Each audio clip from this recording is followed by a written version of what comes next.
नमस्ते, आस्था magazine news में आप सबका स्वागत है। मैं हूं स्मित सुजित्रा। देखते हैं आज की मुख्य खबरें। पाक में बिगड़े आर्थिक हालात, डॉलर के मुकाबले रुपया 189 के रिकॉर्ड लेवल पर पहुंचा। पाकिस्तान में चल रहे पॉलिटिकल क्राइसिस के बीच रुपये में ऐतिहासिक गिरावट देखने को मिल रही है। गुरुवार को पाकिस्तानी रुपया इंट्राडे में डॉलर के मुकाबले 189 रुपये के रिकॉर्ड लेवल पर पहुंच गया। यह 2.05 रुपया या 1.09% की गिरावट के साथ 188.18 रुपये पर बंद हुआ। गुरुवार को पाकिस्तानी और बुधवार को पाकिस्तानी रुपया 186.13 पर बंद हुआ था। पाकिस्तानी रुपये ने महीनों से गिरावट हुआ आ रही है, लेकिन यह गिरावट मार्च में और ज्यादा तेज हो गई जब विपक्षों दलों ने प्रधानमंत्री इमरान खान के खिलाफ अविश्वास प्रस्ताव पेश किया और सरकार ने नेशनल असेंबली भंग कर दी। इसे लेकर 4 दिन चली सुनवाई के बाद गुरुवार को सुप्रीम कोर्ट ने कहा, अविश्वास प्रस्ताव खारिज करना और असेंबली भंग करना गैरकानूनी है। अब 9 अप्रैल को संसद सत्र बुलाया जाएगा। इसमें अविश्वास प्रस्ताव पर वोटिंग होगी। अमेरिका की धमकी पर भारत बोला, हमारे रिश्ते बेहद खुले हैं, राजनीतिक रंग ना दे। रूस के साथ आर्थिक संबंधों को लेकर अमेरिका ने भारत की आलोचना की थी। अब इस बीच विदेश मंत्रालय ने गुरुवार को इस पर प्रतिक्रिया दी है। विदेश मंत्रालय के प्रवक्ता अदीम बागची ने कहा कि हम रूस के साथ अपने संबंध को लेकर बहुत खुले हैं। उसका रूस के साथ स्थापित आर्थिक संबंध है और हमारे संपर्कों को राजनीतिक रंग नहीं दिया जाना चाहिए। उनकी प्रतिक्रिया के पहले रूस के साथ भारत के आर्थिक संबंधों को लेकर अमेरिका ने टिप्पणी की थी। विदेश मंत्रालय के प्रवक्ता अदीम बागची की यह टिप्पणी उस सवाल के जवाब में आई जिसमें उनसे यूक्रेन संकट के बीच रूस के साथ कारोबारी संबंधों को लेकर पश्चिमी देशों द्वारा भारत की आलोचना के बारे में पूछा गया था। उन्होंने कहा कि रूस के साथ संपर्कों को लेकर भारत का रुख काफी खुला है। उन्होंने इस विषय पर रूस से यूरोपीय देशों द्वारा कच्चे तेल आदि की खरीद जारी रखने का भी उल्लेख किया। अमेरिकी महिला सांसद ने मोदी सरकार को बताया अल्पसंख्यक विरोधी, उठाए सवाल। अमेरिका की तरफ से भारत को मिल रहे समर्थन को लेकर एक महिला सांसद ने बाइडेन प्रशासन पर सवाल उठाए। अमेरिकी महिला सांसद इल्हान उमर ने बुधवार को पीएम नरेंद्र मोदी वाली भारत सरकार को अल्पसंख्यक विरोधी बताया। उन्होंने भारत विरोधी बोलते हुए आरोप लगाया कि देश में मुस्लिम अल्पसंख्यकों के खिलाफ लंबे समय से अभियान चलाया जा रहा है।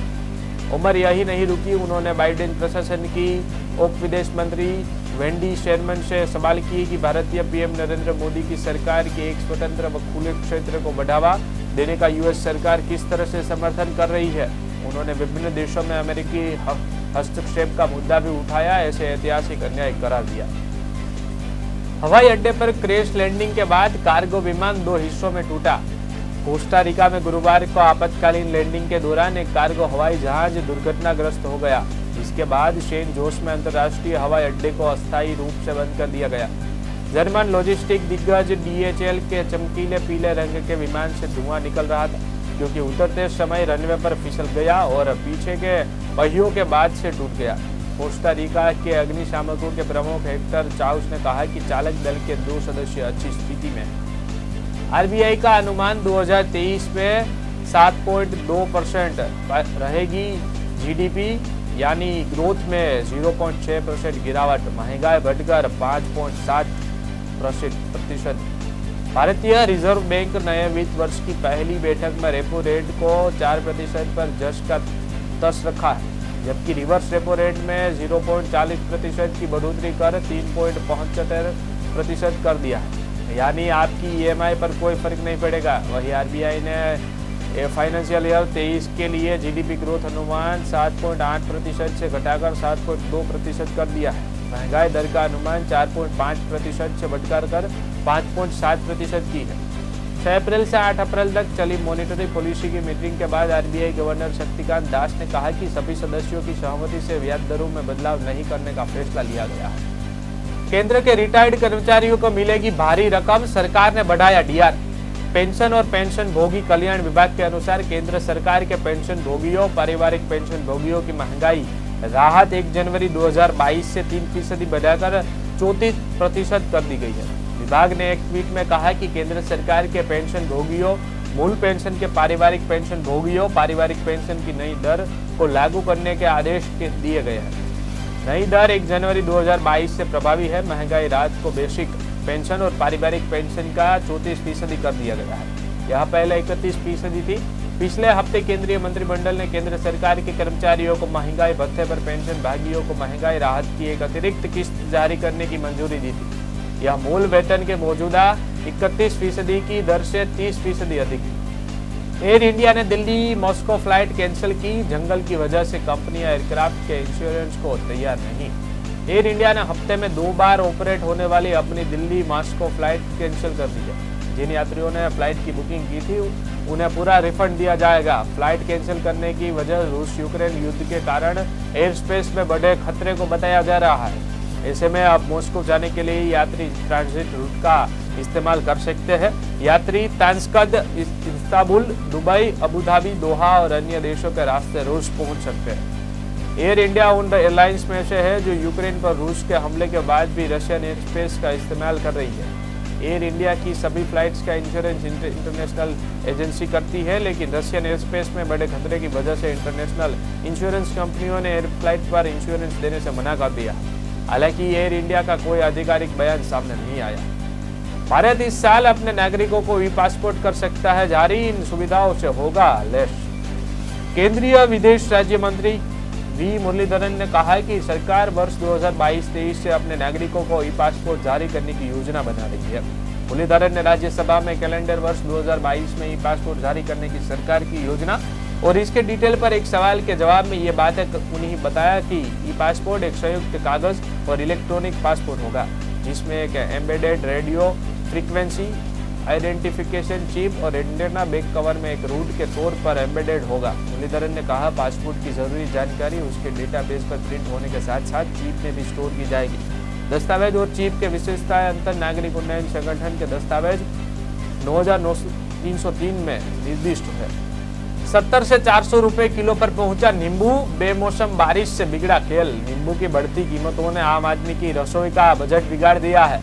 एक महीने में ही नींबू 70 रुपए से नींबू 400 रुपए तक पहुंच गया है। सब्जी बेचने वाले 10 रुपए में एक नींबू दे रहे हैं। एक्सपर्ट्स के अनुसार आने वाले दिनों में इसकी कीमत कम होने के आसार नहीं दिख रहे हैं। बताया जा रहा है कि इस बार फसल कम होने के साथ ही आंध्र प्रदेश और तेलंगाना से आने वाले नींबू की महंगाई के लिए डीजल के भाव भी काफी हद तक जिम्मेदार है।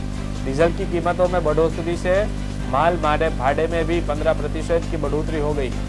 इससे नींबू की कीमत पर दुगना असर हुआ है। गुजरात विधानसभा चुनाव से पहले प्रशांत किशोर की टीम गुजरात पहुंची। बीजेपी ऑफिस कमलम के पास ही लिया फ्लैट। गुजरात में दिसंबर तक विधानसभा चुनाव होने हैं, जिसे लेकर कांग्रेस पार्टी ने भी अपनी तैयारियां शुरू कर दी है। इसके साथ ही चुनावी रणनीतिकार प्रशांत किशोर के कांग्रेस में शामिल होने की चर्चा है। यह भी जानकारी मिल रही है कि प्रशांत किशोर की टीम ने गुजरात में कैंपेन भी शुरू कर दिया है। ऐसे भी चर्चा है कि पीके की टीम ने बीजेपी के मुख्य ऑफिस कमलम के पास ही एक फ्लैट किराए पर लिया और कांग्रेस पार्टी ने पीके की टीम को फ्लैट और कार समेत कई सुविधाएं भी मुहैया कराई है। पिछले साल प्रशांत किशोर ने कांग्रेस के पूर्व अध्यक्ष राहुल गांधी से मुलाकात की। अमरनाथ यात्रा करनी है तो रहिए एकदम और तैयार, शुरू हो गए रजिस्ट्रेशन। बाबा बर्फानी के भक्तों के लिए खुश खबर है। कोविड-19 के कारण 2 साल के बाद बर्फानी के दर्शन नहीं कर पाए श्रद्धालु इस बार अमरनाथ यात्रा पर जा सकेंगे। यह यात्रा 30 जून से शुरू होगी और 11 अगस्त तक चलेगी। यात्रियों को सुरक्षा और सुविधाओं के लिए अमरनाथ श्राइन बोर्ड ने इस बार पुख्ता प्रबंध किए। श्री अमरनाथ जी श्राइन बोर्ड के सीईओ नीतीश्वर कुमार ने बताया कि अमरनाथ यात्रा के लिए इस बार रजिस्ट्रेशन 11 अप्रैल से शुरू हो जाएंगे। यात्रा के लिए रजिस्ट्रेशन देश भर में विभिन्न बैंकों के अलावा श्राइन बोर्ड की वेबसाइट और मोबाइल ऐप के जरिए ऑनलाइन भी किया जा सकता है। गुजरात के उत्तरी विभागों में हीटवेव का प्रकोप देखने को मिलेगा। अभी और तलक होंगे तेवर। पंजाब, दक्षिण हरियाणा, दिल्ली, मध्य प्रदेश, बिहार और झारखंड में लू चलने की संभावना है। इसके अलावा अगले 3 दिनों तक गुजरात के उत्तरी भागों में हीटवेव का प्रकोप देखने को मिलेगा। वहीं हिमाचल प्रदेश, विदर्भ, बिहार के कुछ हिस्सों और जम्मू क्षेत्र और छत्तीसगढ़ के कुछ हिस्सों में हीटवेव की स्थिति संभव है। आईएमडी के अनुसार जम्मू कश्मीर, हिमाचल प्रदेश, पश्चिमी राजस्थान और पंजाब में अधिकांश स्थानों पर अधिकतम तापमान सामान्य से अधिक रहेगा। अगले 5 दिनों में पश्चिमी राजस्थान में अलग-अलग स्थानों पर न्यूनतम तापमान सामान्य से 5 डिग्री सेल्सियस या इससे भी अधिक रहेगा। आज जयपुर का न्यूनतम तापमान 24 डिग्री सेल्सियस जबकि अधिकतम तापमान 41 डिग्री सेल्सियस रह सकता है। अप्रैल के पहले हफ्ते में ही पारा 42 डिग्री पार। अप्रैल के पहले हफ्ते में ही तापमान ने 42 डिग्री सेल्सियस के आंकड़े छू चुका है। इतना ही नहीं, प्रचंड गर्मी के साथ लू के थपेड़ों में इंसान जानवर भी बेहाल नजर आ रहे हैं। तापमान बढ़ने के साथ ही मौसम विभाग की माने तो मई जून में तापमान में और अधिक इजाफा होने का अंदेशा। सफारी के प्रबंधक ने अप्रैल में ही वन्य जीवों को भीषण गर्मी से बचाने के लिए इंतजाम अभी से कर दिए गए हैं, लेकिन अगर यह तापमान 45 डिग्री से ऊपर जाता है तो फिर वन्य जीवों को उनके बाड़े से निकालने पर विचार करना पड़ सकता है। अंबाजी में श्री 51 शक्तिपीठ परिक्रमा महोत्सव। विश्व प्रसिद्ध यात्राधाम आद्य शक्तिपीठ अंबाजी में चैत्री नवरात्रि पर 8 से 10 अप्रैल के दौरान श्री 51 शक्तिपीठ परिक्रमा महोत्सव का आयोजन होगा। राज्य सरकार, गुजरात पवित्र यात्राधाम विकास बोर्ड तथा श्री आरसूरी अंबाजी देवस्थान ट्रस्ट के उपक्रम से इस श्री 51 शक्तिपीठ परिक्रमा का आयोजन होगा। जूनागढ़ स्थित गिरनार की हरित परिक्रमा की परंपरा की भांति अंबाजी में यह परिक्रमा आरंभ होने जा रही है।